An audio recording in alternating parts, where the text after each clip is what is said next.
is our first site, and so we will feel very awkward. We won't know what we're doing. We'll be falling over. You need GPS points. You need plant specimens. You need a bit of soil, a soil sample. Just put it in a paper bag, and as much of the description of the site as possible. So I did revegetation of about 400, 500 plants along here. What that basically allowed this area to do is restore on its own. That's good. All right, so that's what you do when you first come to a site. You assess, where is my study area? How big do I want it to be? About 3 meters. That's the thing. Yeah, we'll put the photo plate here. I left the ball at home.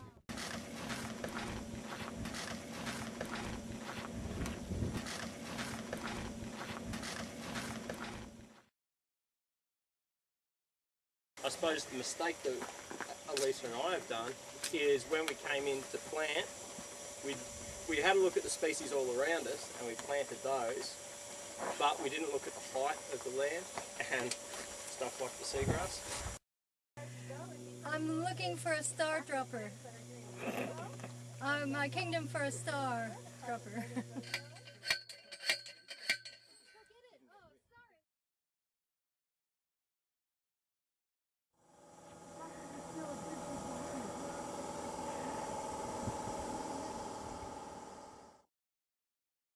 We're going to look at some restoration works that started here in 2009.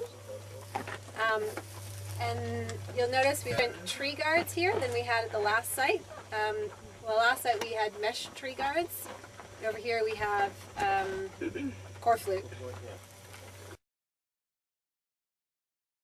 This is the access track to the beach off of Main Street north of Parham.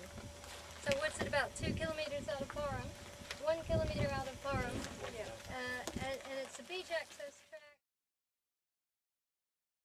Acacia Cyclops was one of those that enthusiastic people thought they were doing something good by introducing something from Western Australia that had big, brilliant yellow flowers. But unfortunately, those flowers went to seed, and the seeds were all viable, and there are no local predators, and so it went berserk, and it became a weed. The female plant has the nuts. It produces 4 nuts, little nutlets. And the male plant produces the pollen. The pollen grains contain the sperm cells. So if you look for the inflorescence, the cluster of flowers, you'll see what's left behind after the 4 little nutlets have dropped. And the male flower is all kind of dried up, but you can see how it's smaller. It's got little tears where the pollen was attached. If anybody wants to do a project on this, it's a perfect photo opportunity. This is not a species that we could, or that anybody has ever tried to grow in a nursery, because there's certain chemistry that it requires in the soil around it. So Warwick mentioned the bacteria. There's a cyanobacteria mat that it needs, and it basically has a symbiotic relationship, and it needs it to grow. So it's not something that we could just revegetate where it has been destroyed by motorbikes. So really we have to do our best to keep everybody away from it and let it do its thing, and we also have to keep an eye on the hydrology of the area, and as Warwick mentioned, things like sea level rise has already started to impact the species, and we'll probably see more and more of that.